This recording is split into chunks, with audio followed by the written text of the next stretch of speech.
Good evening, everyone. It's been a week or so that we have not had meetings due to our convention and other activities. But thank God today we are here, and I'm happy to see all of you joining us for today's training. And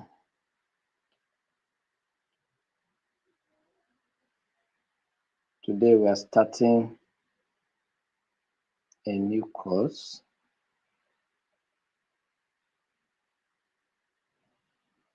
Today we are starting a new course, which is on human rights and social justice. Human rights and social justice.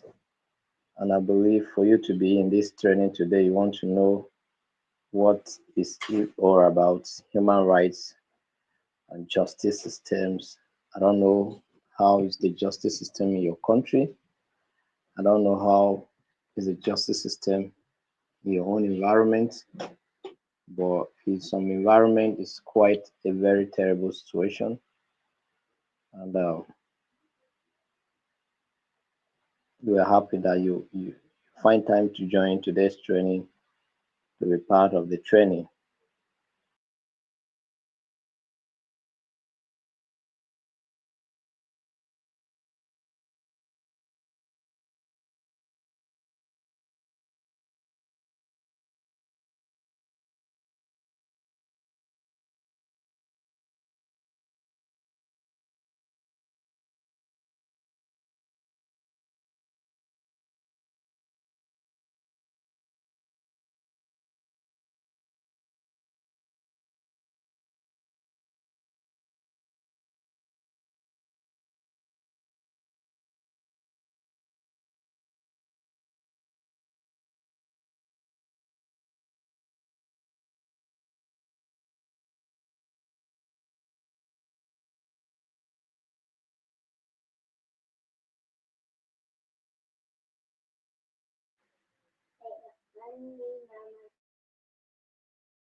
So I'm so happy to welcome all of you for today's training. You have been amazing.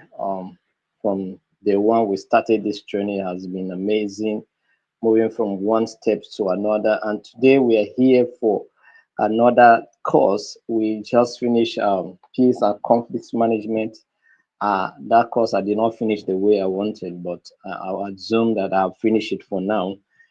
Let's see how the next batch of the training will be concerning that course, because there are some certain things that I needed to have demonstrated that I didn't do because I didn't have the right materials to do what I needed to do. I'm just trying to get that material now. Once I get that material, our training will be better, more engaging, and more participatory. So um I'm still on it. So just people should just pardon me small.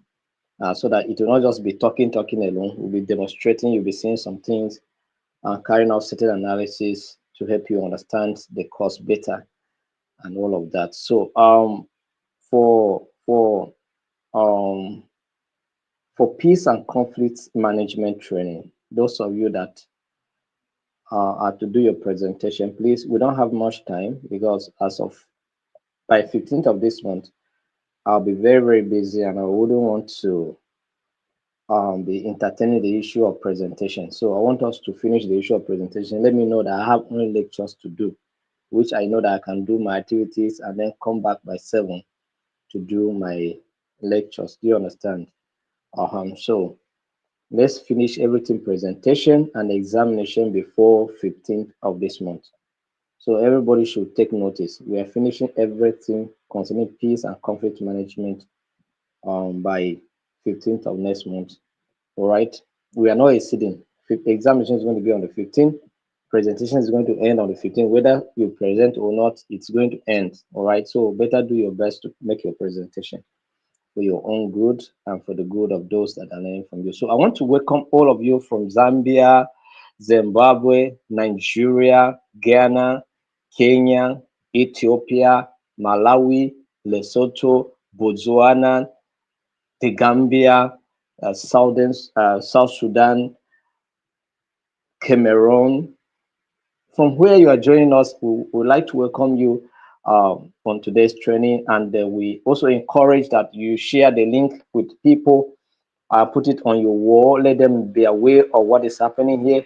Let them know that something is happening here. Send it to your friends. Send it to your loved ones. Let them also participate in this training. This is just the first day of the training, so there's still room for people to register. So just send the link across to them. Let them join the WhatsApp group so that they can be part of this training. It's going to be a wonderful training, so let them join. All right. So thank you very much for taking time to be part of today's training. My name again remains Mr. Tavuli Joshua. I'm the registrar of the Institute of Global Peace and Conflict Management, and we are here to learn. And another interesting aspect of it all is that our online induction, for those of you that want to become members of the Institute, and but you could not participate in our physical induction. Maybe you are in another country, or maybe you are within Nigeria, but the distances were not favorable. You can join the online induction. Do you understand? Yes, we have several people from different countries who are indicating interest to be part of that induction. And some have already paid their fee already. I get a point now to be part of that induction.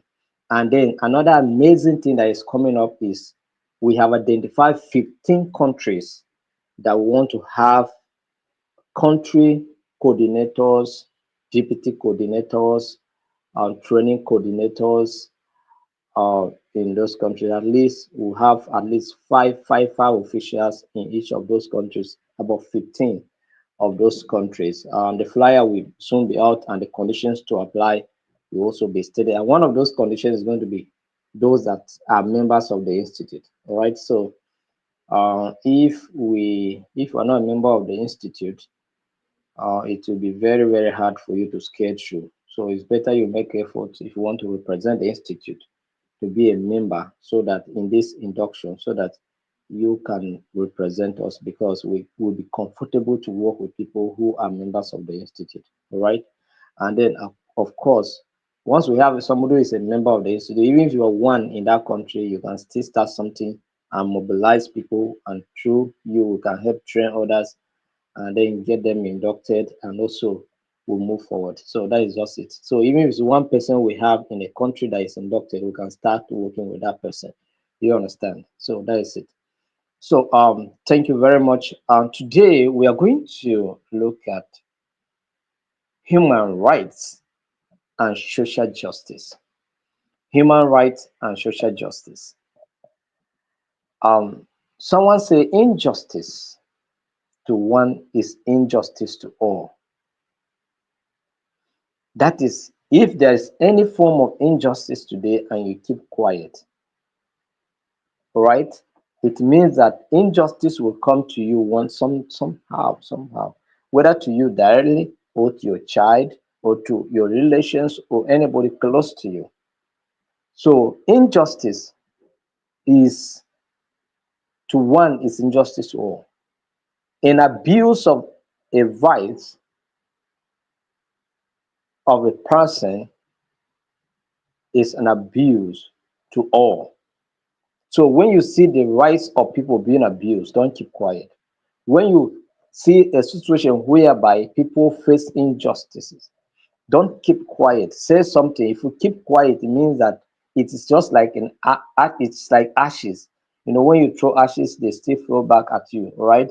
You may ignore injustice today, but just wait and watch. Tomorrow it will come back to you. I saw a video online some times ago where a professor of law entered in a class, and then he asked a student to stand up and walk out of the class, and the student was wondering what was the offense, and the lecturer The lecturer told her never to enter his class again, and that he doesn't want to see her anymore in his class. And this lady walked out of the class. No student protested, no student complained. And then the lecturer turned to the student and asked them,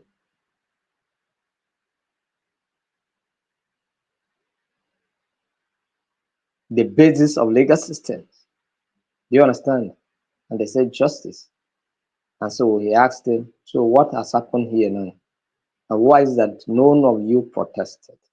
Because the gay committed no offense. I just asked us to go out. And none of you stood up and said a thing. You watch how the event play out and you keep quiet without saying anything. So it means that I can wake up and send anyone away from the class and nobody protests. And that will continue. Do you understand? So injustice to one is injustice to all.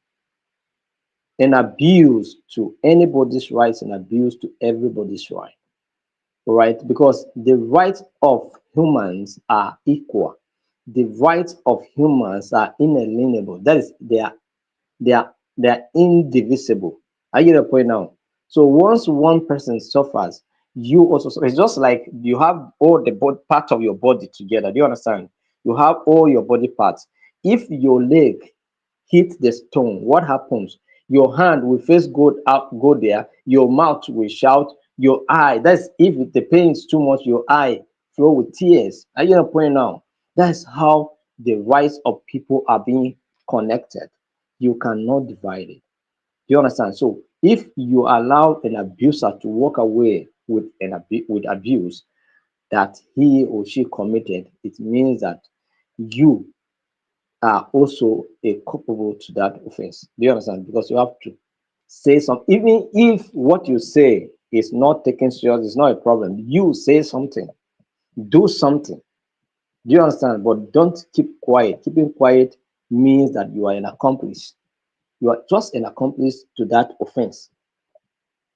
All right. So this is what we're looking at here today. So we're looking at human rights. But what we're looking at now is basically the foundations. All right. So we're looking at the introduction, which is the unit one. We'll be looking at introduction to human rights. Introduction to what? Human rights. That's what we're going to look at. So human rights. So we are looking at module one, unit one, introduction to human rights. So we'll be looking at the definition and the scopes of human rights. We'll also look at um, the philosophical foundations of human rights. Philosophical foundations of human rights. We'll also look at the key historical milestones of human rights. So these are the things that we're going to cover in today's training. All right. So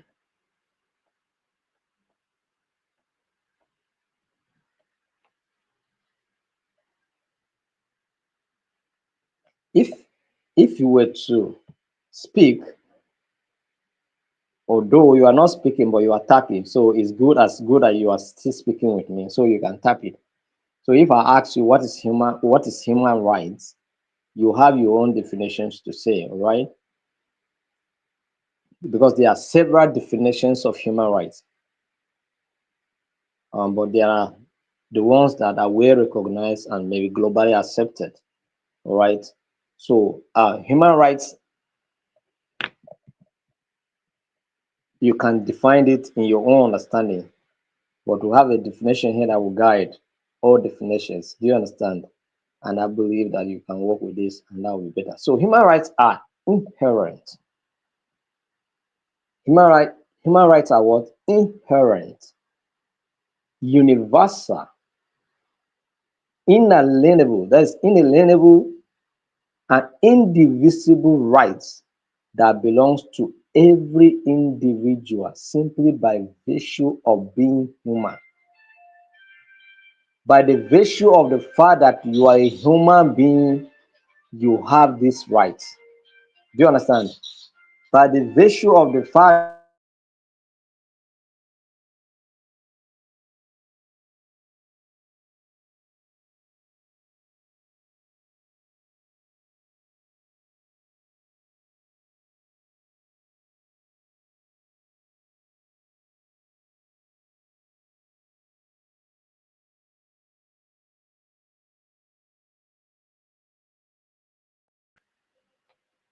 So by the virtue of the fact that you are a human being, you have this right, all right? You are entitled to enjoy this right.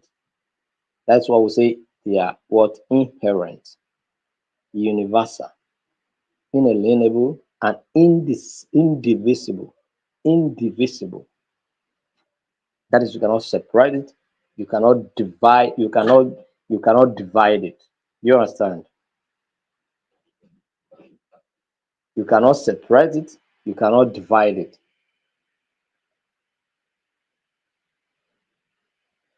So by the fact that I am a human being gives me the right to enjoy these rights. All right, you will get to know those rights that by virtue of your existence as a human being, you are entitled to enjoy. All right, some of them most of them are enshrined in our constitutions in our various countries. You understand? And so we have the right to enjoy those rights. And some of them, and in fact, the grand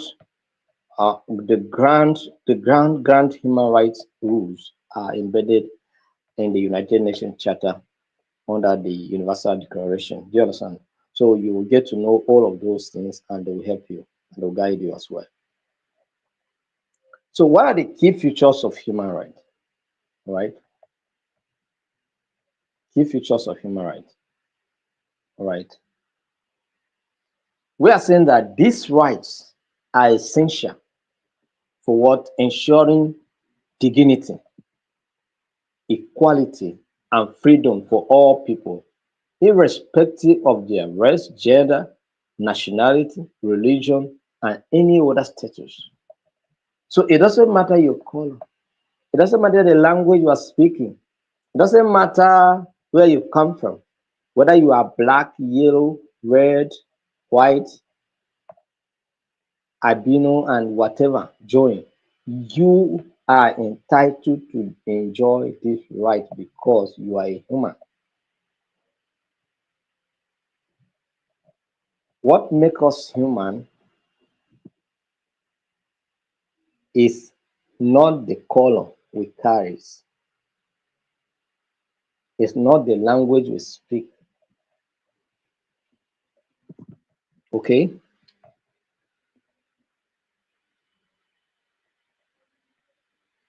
but by who we are, right? By who we are. We are humans, we are not animals, all right? So what you are make you a human, and so be human, all right? So key features of human rights include universality.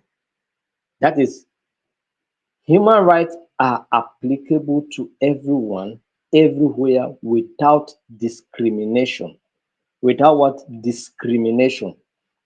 They are universally acceptable. The right you enjoy in Nigeria are the same right you enjoy in Cameroon, in Ghana, in Botswana, in Malawi, in Togo, in Burkina Faso, in even in Somalia. The same thing that you enjoy in America, in UK, in France, in Germany, in Russia, and anywhere in the world. So they are universally what? Acceptable, right?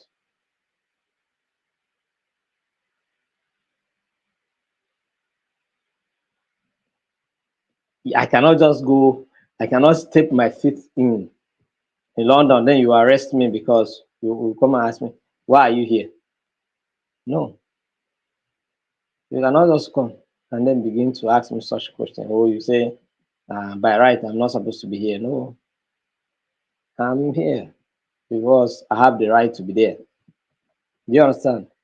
Except when that the right will only be limited where I am a danger or I constitute a danger to the rights of others, or where I have gone against the law that my rights will be limited. Otherwise, I can have the right to enjoy myself anywhere I find myself, so far as I'm not looking for anybody's trouble and nobody's looking for my own trouble.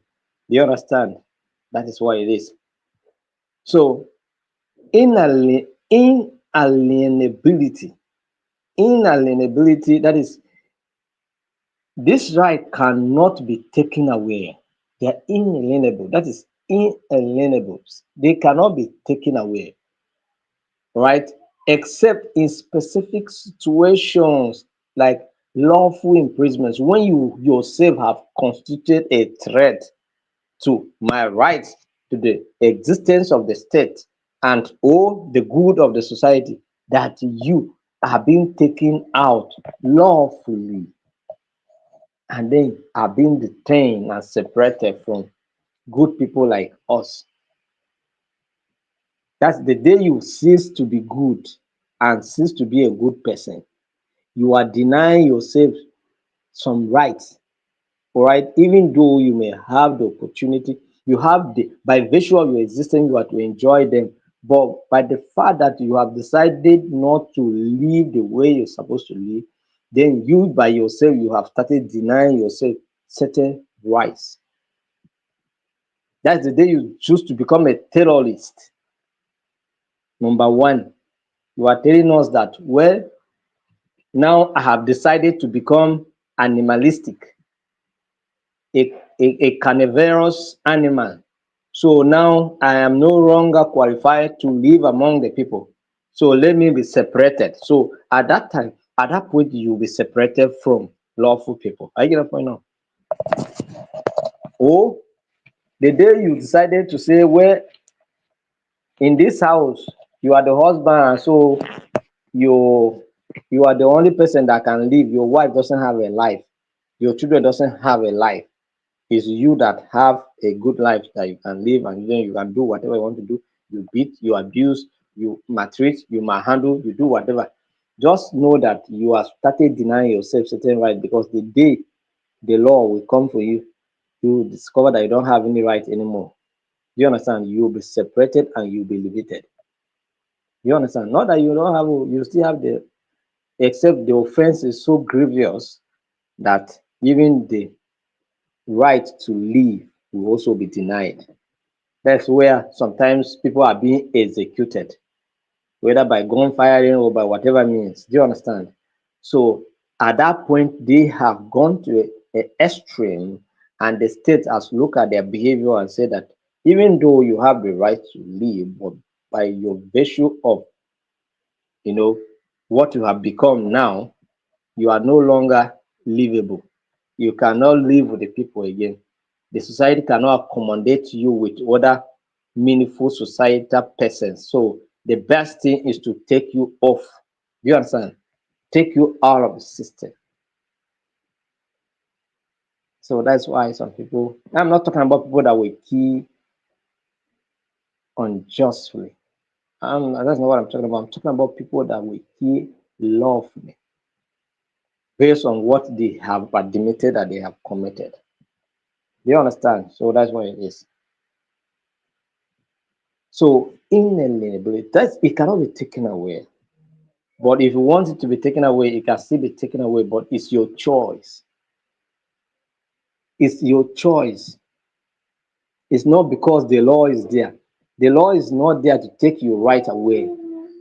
The law is only there to guide you to live your rights. Right. Are you getting the point now? Live your life right. That's just what the law is there for you, not for your destruction. It's for your own good. All right. So number three characteristics of human rights is indivisibility. That is, it is indivisible because it is civil, it is political, it's economic, it is social, it's cultural oriented. These are rights. Right for civil engagement, right for political participation, right for economic engagement, right for social interaction, and right for cultural interaction, cultural exhibitions, all right? All of these rights are interconnected and are equally what important, because you cannot separate this. All of us, we participate in civil activities, isn't also we also participate by nature. We are political animals, all right? The political scientists say we are political animals. So because we like to associate, we like to compete, we like to identify, we like to dominate, we like to control. All of those things are political tendencies. So we are political animals. So in economy, all of us are hustling. All of you are hustling. Isn't also? You are hustling. It's hustle. Some of you, this the reason why you're hustling for this certificate is because you want to go and hustle for job or for promotion for recognition in your office. Or it will add value for you to hustle more to earn more. Are you not point out? That's the reason why you are here. More hustle. So I'm just to nourish, to enlighten yourself and then know your rights so that you can defend yourself very well when you are hustling. You understand? So it has indirect or direct way of benefiting you. So that's what it is. So we are all hustling here.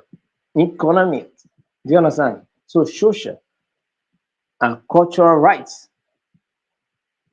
Culturally, we have cultural affinities and we have the right of that identification. I have my own culture. In Nigeria, we have several cultures. Do you understand? We have over 300 what? Languages. Do you understand? So many tribes.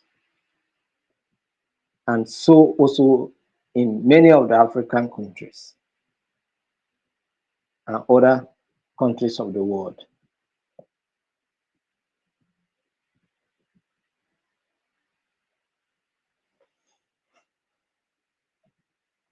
So cultural, and then they come with other issues like belief systems. Do you understand? So so all of these things are interconnected, and by this definition, it means, or by these characteristics, we are saying that they are indivisible. That's you cannot divide them. They are interconnected.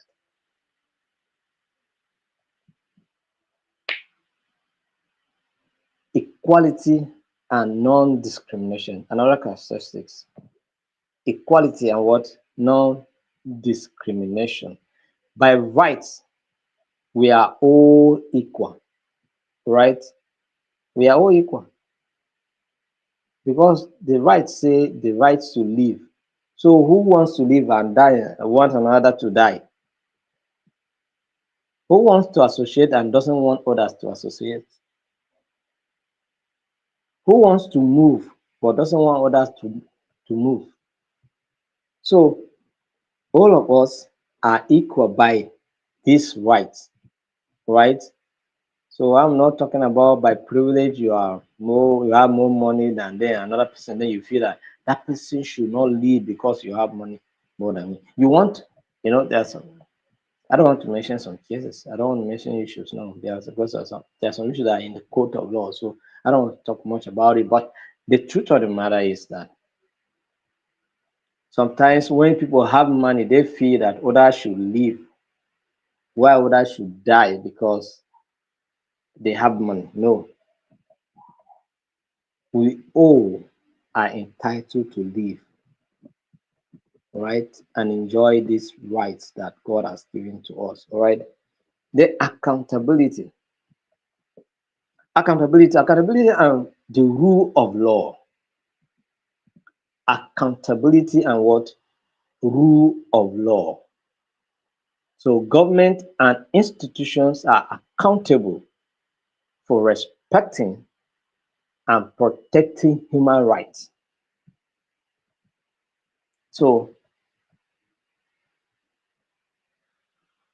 it's very unfortunate that some institutions don't understand, or they understand but they deliberately undermine their responsibilities and sometimes compromise where they're supposed to. act, they shy away. And then what's happening?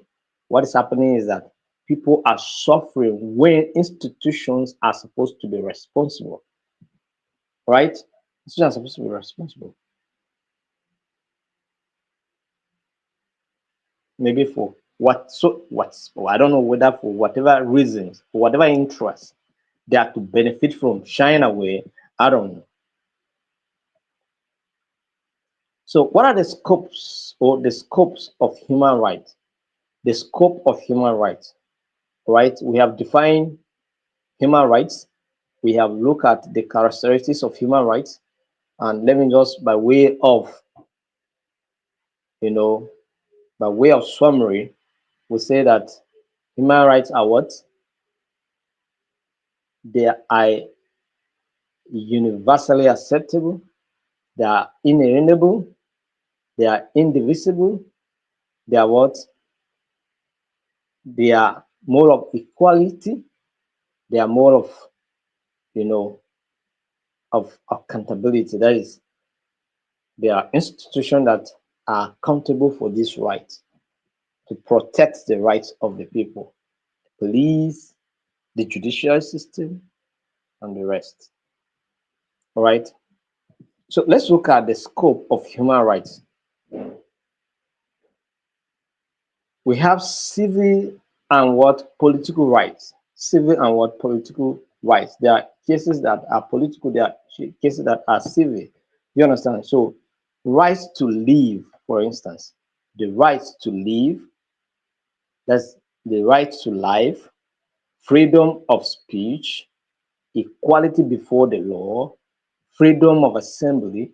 All of these are what civil and political rights. All right. These are civil and political rights.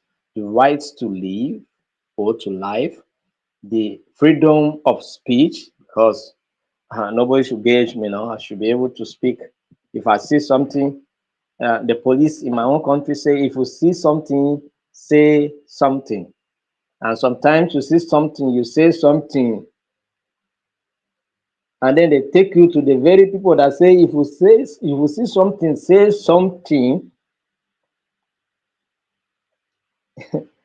I don't know. I don't want to talk much because I know I have some of them joining us here to learn something here. So let me not come and pursue them away. They will come and say, and this guy is always talking against us. So I don't want to talk against anybody. So, but if you're a police officer here and you have said that if we see something, we should say something. Please, if we say something, more that they understand, I beg,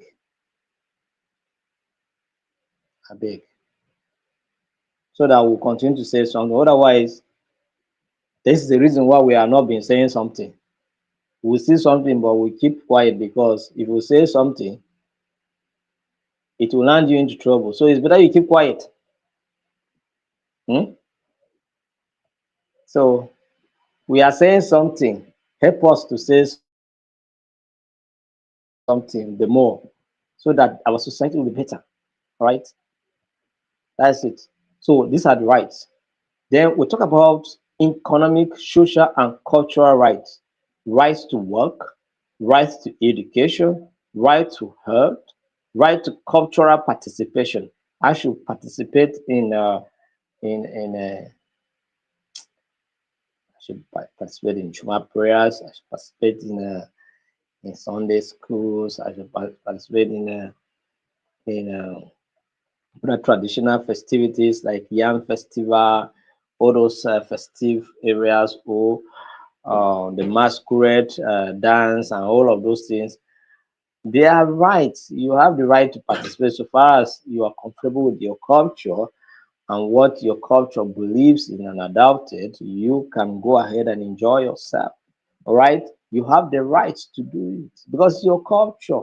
It's not somebody else's culture, it's your own. All right. And in fact, sometimes even people's culture, they can still invite you to come and celebrate with them.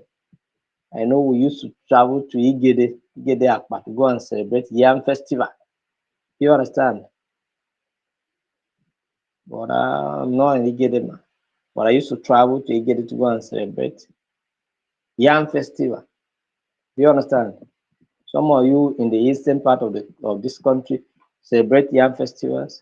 People go there celebrate New Year's festivals. They go and celebrate Christmas. People go there and celebrate Christmas. You understand? So these are cultural activities. So you have the right to enjoy these things. So collective rights to self-determination. That is, you feel that where you are as maybe as a people, you don't have any sense of belonging again, and nobody is also giving you a sense of belonging, and you want to go, you have the right to say, this union, I don't want to continue with it again. I want to be on my own. Right to self determination. This self determination even go a long way to say, well, even in marriages, when people feel that it's no longer working, I am going. I can't do again. I don't want to do again. So you are free to lawfully disengage, all right? So I say lawfully disengage, all right? So that's what it means. So right to self-determination. We have some people that have a group of tribes or regions that are aggrieved, all right? And they have been agitating, saying, let my people go, let my people go, let my people go, simply because they don't have a sense of belonging, and nobody is also giving them a sense of belonging. So they are asking, let these people go, and then it's becoming a problem. But they have the right towards self-determination, right? So development, right towards development. All of us must become something, must move forward, all right? Must You cannot remain the way you are. Develop yourself, become what you want to become. Peace, right to enjoy peace. Nobody is to enjoy violence, but to enjoy peace.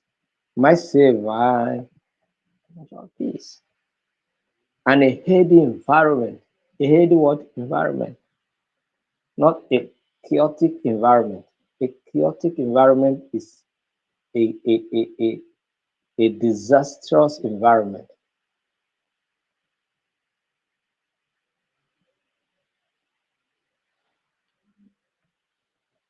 An unhealthy society or unhealthy environment is an unhealthy economy. All right. So these are the scopes of human rights: civil and political rights, economic, social, and cultural rights, and then collective what rights. That is the right as a group of people you determine where you want to be.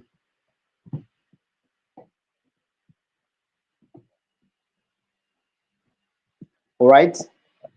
So we are moving forward. We are moving forward. We are going to look at some philosophical foundations of human rights. Philosophical what foundations of human rights. What are those philosophies that we can consider as the basis or the background or the the foundations of human rights? We have the natural law theory. The natural what law theory. What does this theory says? It says that human rights are derived from moral principles inherent in human nature and reasons. Right? Human rights are derived from what? Moral principles inherent in human nature and reason. So, by nature of creation, by way of creation, we are entitled to enjoy these rights. So natural law theory is that it was being um, coined by Aristotle.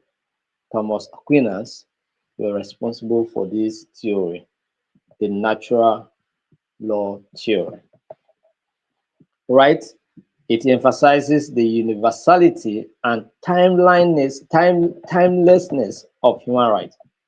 The universality and what timelessness of human rights. That is, human right doesn't have a time to an end. The day it ends, the day you die. But so far as you are alive, healthy, kicking, whether you are healthy or not, but so far as you are still kicking, you are entitled to this right. Okay. If you are kicking, thank God. If you are not kicking, but you are still entitled to enjoy this right. Do you understand? So that's what it means.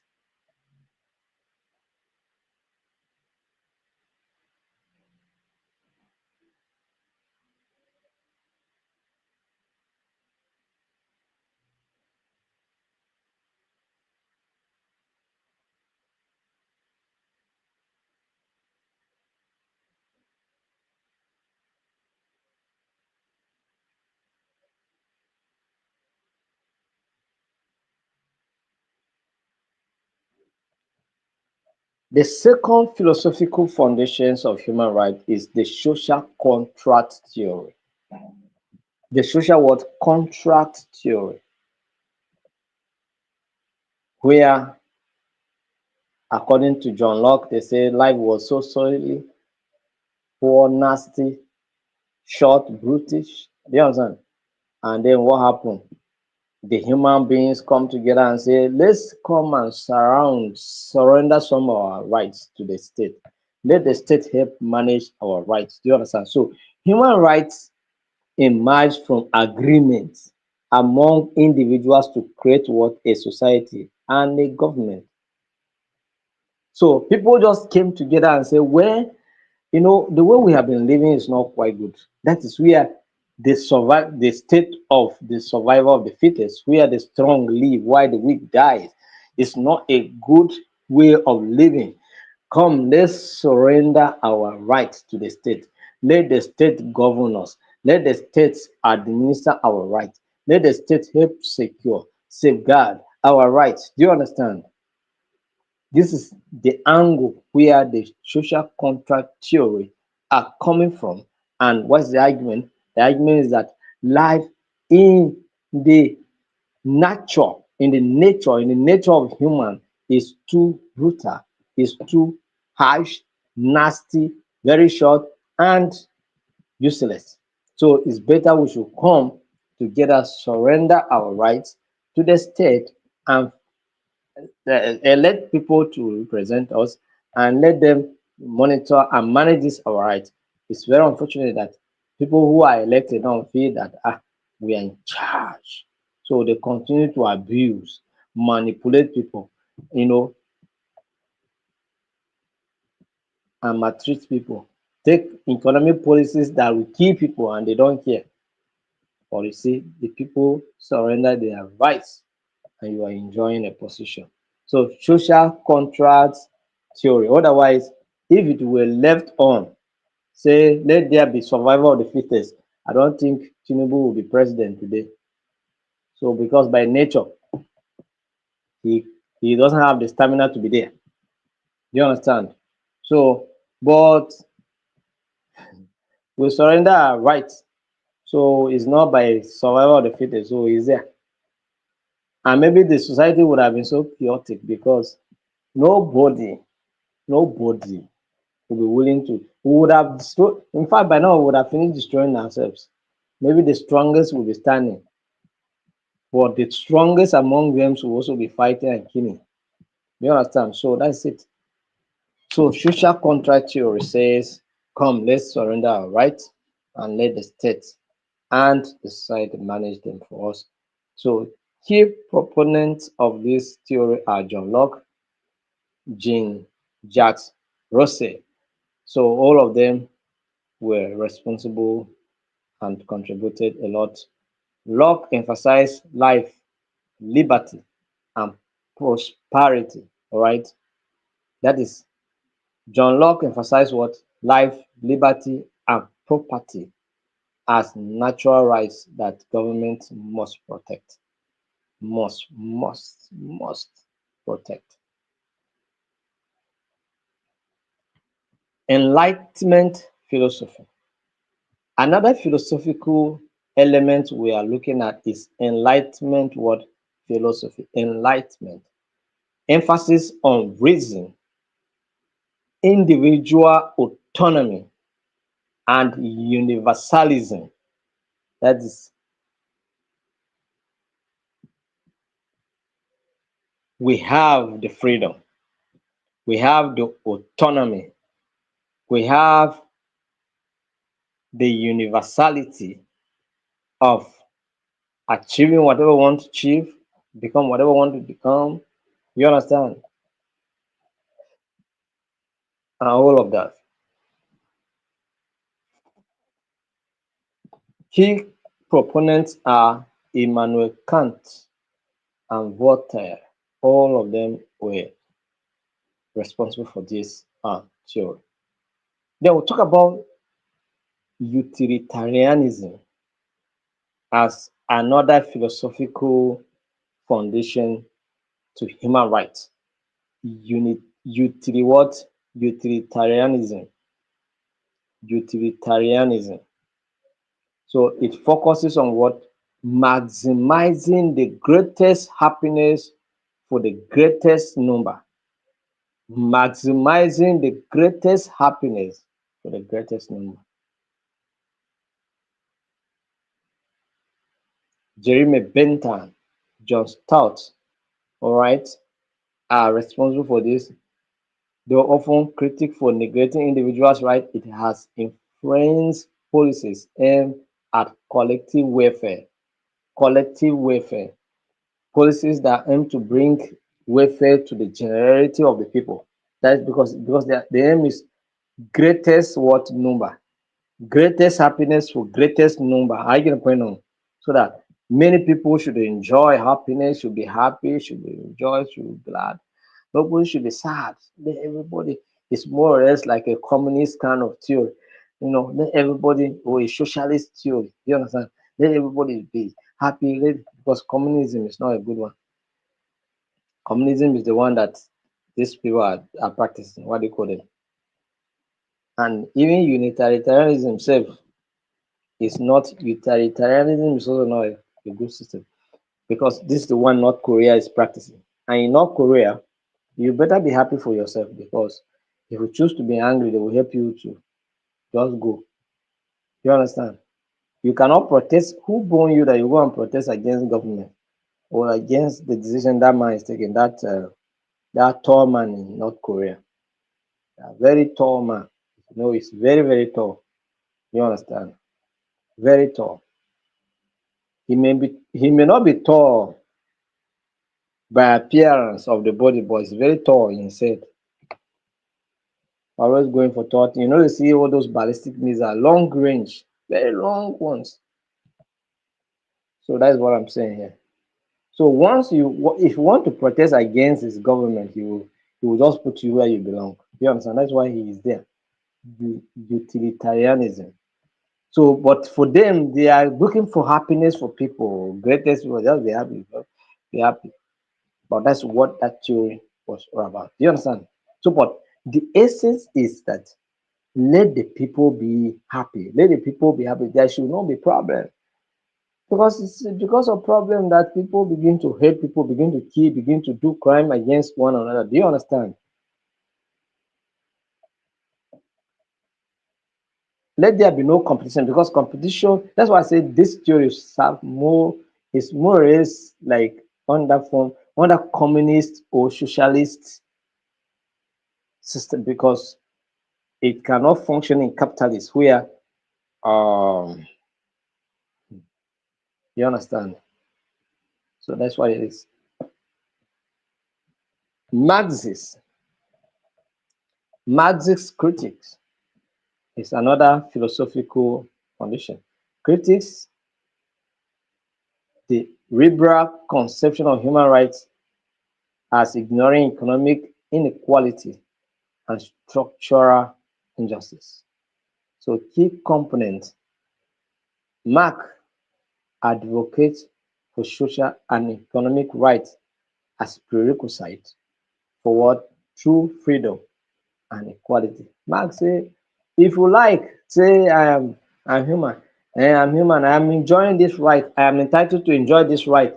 But so far as you don't have money and you don't have a social class, you don't have a class, you don't have class, you are nobody. Sir, you have money, you need class so that you can protect and enjoy this right. Otherwise, your rights will be denied. Yeah, yeah. You don't you see that because somebody gave money, a matter that happened in Lagos, you arrested somebody in Lagos, bring the person, or rather brought the person to a kitty to judge, try him there and put him in say there. You can imagine money, what money cannot do does not exist. You see what this is what Marx is talking about here. So you know book, know the law, finish, but you don't have money, you don't have class. Mark is saying, not me that I'm saying, oh, Mark is saying that for you to enjoy freedom and equality, you need this in order to social and economic. So in all your knowing, you know book, that is fine, correct? You find handsome like me, all right? You handsome like me. You are so beautiful, like I don't know who to describe. Like when uh, one Senate leader saw one woman that he was screening, he lose control. Do you understand? If you like find like that woman, I don't want to mention anybody's name so that nobody will come and say, what were you saying? Do you understand? So I don't mention anybody's name and I didn't say anything. What I'm trying to say is that if you like find like that woman, uh but you no get money, you no get class, you cannot enjoy freedom. You cannot enjoy equality. In fact, let me even shock you, even those that claim to have class and even have money, more true. That is more powerful, more right you enjoy. According to what Marx is saying, it's not me that I'm saying it is Marx. According to what me I believe is that it doesn't matter how much money you have, we all have to enjoy the right. But if you go to if you board an aircraft, you discover that a flight, you discover that there's what we call first class business, or is it business or the first class or whatever. And then we have the other German there. Do you understand? So you can see. Yesterday I was in a plane. They oh, normally if you are in a plane where there is no important no VIP or VVVIPs. I'm talking about VVIPs. Do you understand? Where you don't have such, the pilot will just, hello, ladies and gentlemen, you are welcome to so flight. We'll be flying above thousands of meters above the sea level, and they will reach our destination in hours. Oh, you're welcome, and relax and enjoy your flight. But yesterday, when I entered the flight, when I were in the flight yesterday, what we see, we see, ladies and gentlemen, Your Excellency, the Deputy Governor, I don't want to mention the state, the Deputy Governor of state, and other distinguished men and ladies and boys on the flight. So you see, someone was separated and distinguished and set apart, but we're in the same plane. So you understand what I'm talking about? So Marx, this is what Marx is talking about. It's not me. Marx is saying these things that even though this right we are to enjoy it, oh, we have the right, we have everything is equal. That's what they say. But for you to enjoy that real freedom and equality, you need ego. and you need class. You must define your class very well. And what define class is not the book you know. It is how much you are counting. Do you understand? So that's why it is. That is what Marx says here. But these things, we see element of this thing playing out in our society. Am I lying? If I'm lying, let me just remind you one thing. How many people Joe Biden forgave during his administration, but he pardoned his own son? He committed offense, committed crime. There are other people in prison there that committed crime and offense. But why is it that he did not forgive others? He just forgave his own son. You get why? This is what Karl Marx is talking about. Karl Marx.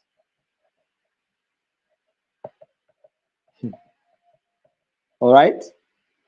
So get money, get connections, so that you can enjoy real freedom and equality. I have dwelt so much on that. Let's move forward. Key historical milestones. Key historical milestone in the development of human rights. How does human rights came about? How does it start? Where did it start? How does it started? We want to know how it all started and what led to what, to where we are today. Early foundations, Cyrus cylinder, that is the Cyrus, that is of that king of Babylon or whatever. Cyrus cylinder, that is 539 BCE, often considered the first charter of human rights issued by Cyrus the Great of Persia. All right, issued by Cyrus the Great of what? Persia. Persia, if we're talking about Persia in today's time, maybe, and also those countries, all those places that we call Media, Persia in those days are roughly the ones that you can consider them like um, Iran, Pakistan, right? Those ones like that. You understand? Something like that. So emphasizing what? Religious freedom and abolition of slavery.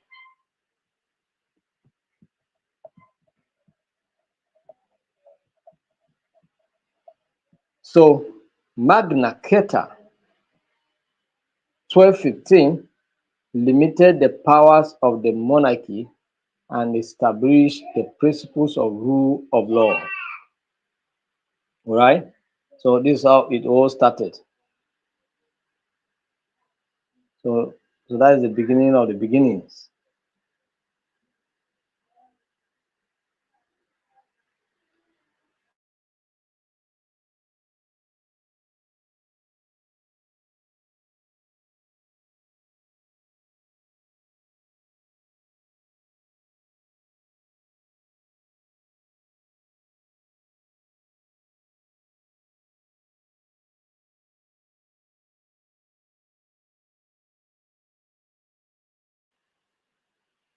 All right.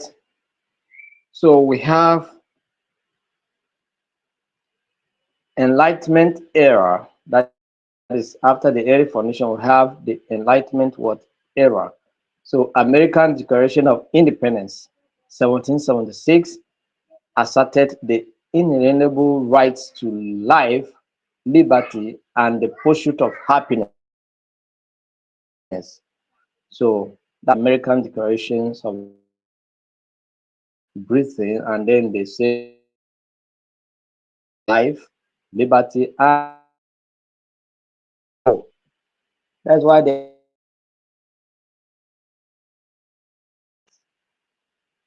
the happiness of their people. The French Declaration of the Rights of Man and of the Citizen in 1789 declared liberty and resistance to rights. These declarations constitute the rights of the human, and those rights are to be obeyed. Then we'll talk about the modern era. Let's look at the modern era. Universal Declaration UDHR adopted by the United Nations, it set a global standard for human rights. It set what? A global standard for human rights, covering civil, political, economic, social, and cultural rights. And this, so it's considered as the model. It's like it's model law that gave human rights law. This um, human rights laws we have or provisions we have incorporated in our constitutions are adopted from the UN Declaration on Human Rights. You understand? The UN Declarations on Human Rights. So all of us, if we look critically, what from those rights enshrined in the Constitution or in the United Nations, Nigeria, the implementation may be different, but the content remain the same anywhere you go.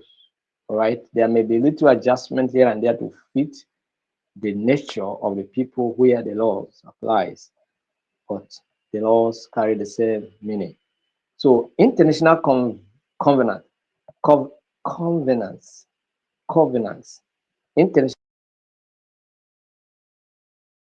international covenants, ICCPR, CR, UDHR,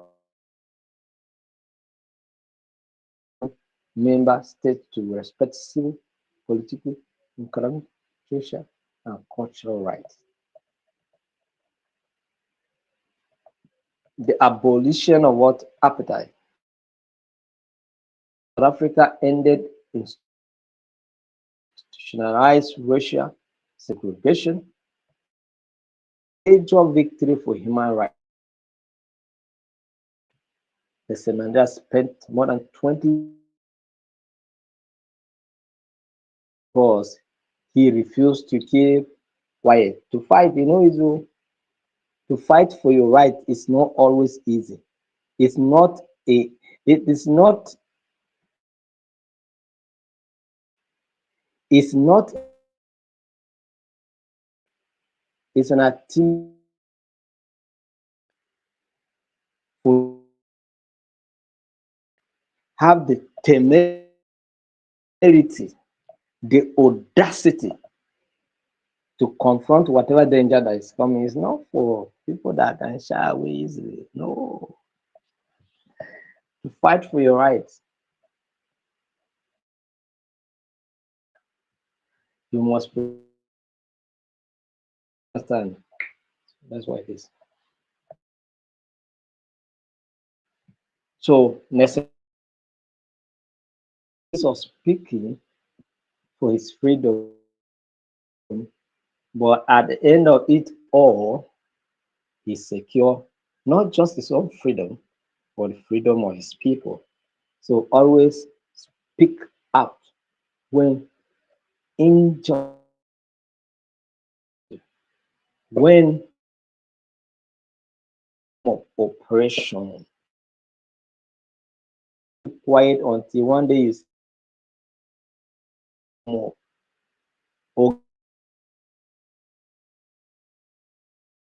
inside. Don't keep quiet. Say something so that you can be saved. All right? Don't keep quiet. In those days, whereby from a way to do family, the and even parents and English, he's a useless man. This man, what do you think he is? And we deal with him, we lock him up, he will never come out of prison. This one, some of you here may experience that. So, but what do you do? You're not the development, regional one. On human rights, 1950 established the European Court, African Charter on Human Rights and People's Rights. African Charter on what? Human and People's Rights, 1981, emphasized collective rights and the interplay of.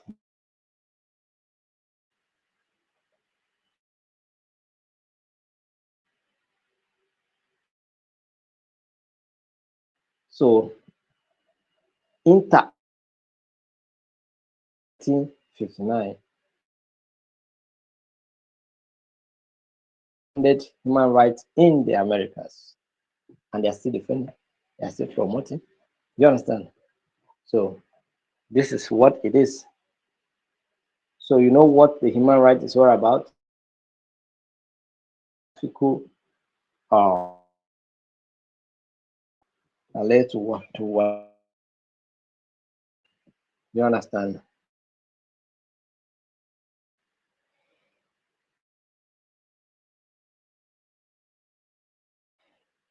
This is the much we can take for today. Any question?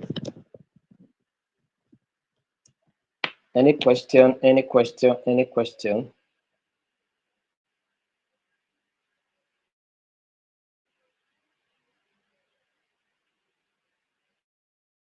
Question?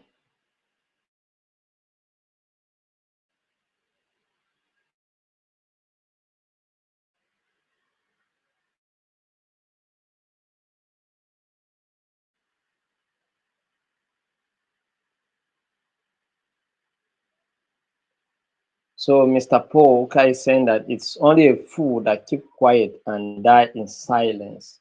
So date. Don't keep, all right. Speak up justice, all right, when you are facing injustice.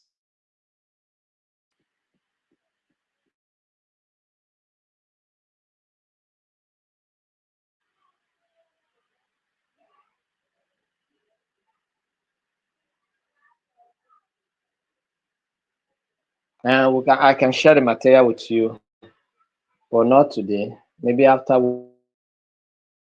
you. So what will come, right? Subsequently, the peace and conflict management. That one, so occupied like that. So, but this one will not delay like that.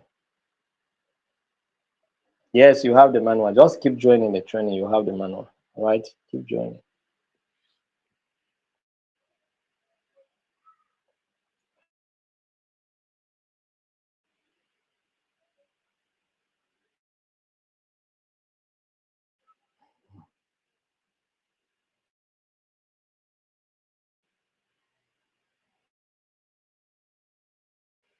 Which is body on issues concerning human rights.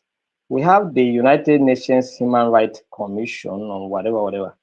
All right. So they are the ones because the charter itself is of the United Nations. So the Human Rights Commission is spearheading because since the charter, since whatever is accepted by the United Nations, the commission there is the one responsible for the global human rights.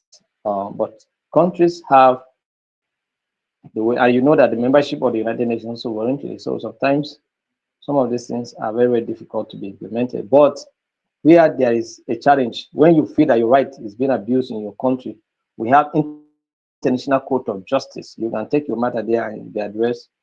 All right, so you can take your own your case to international court of justice, and it will be attended to if it cannot be treated in your own country.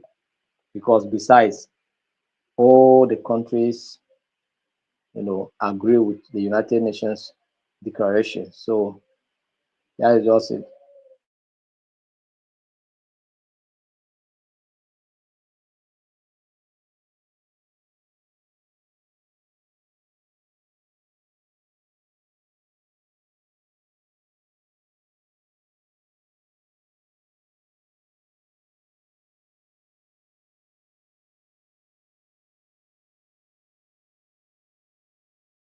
Okay, somebody's asking a question here now.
Please, I'm coming. Somebody was asking a question, and I think that question is very, very important. Give me a minute. I will attend to it sharply.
Good. So I wanted to take some questions, but the way the network is behaving, I don't think we will continue. We'll see tomorrow. We'll see tomorrow by 7. Please, like I was saying, those of you that have not done your presentation, you better do your presentation. Start doing because we are to end by 15 together with the exams. So please do your presentations. And then also, those of you that did peace and conflict management, we need your testimonial videos. Please do it and send to us. We need it. Thank you. So we'll see tomorrow. See tomorrow by 7 p.m. This thing is not connecting again. Thank you very much. Bye.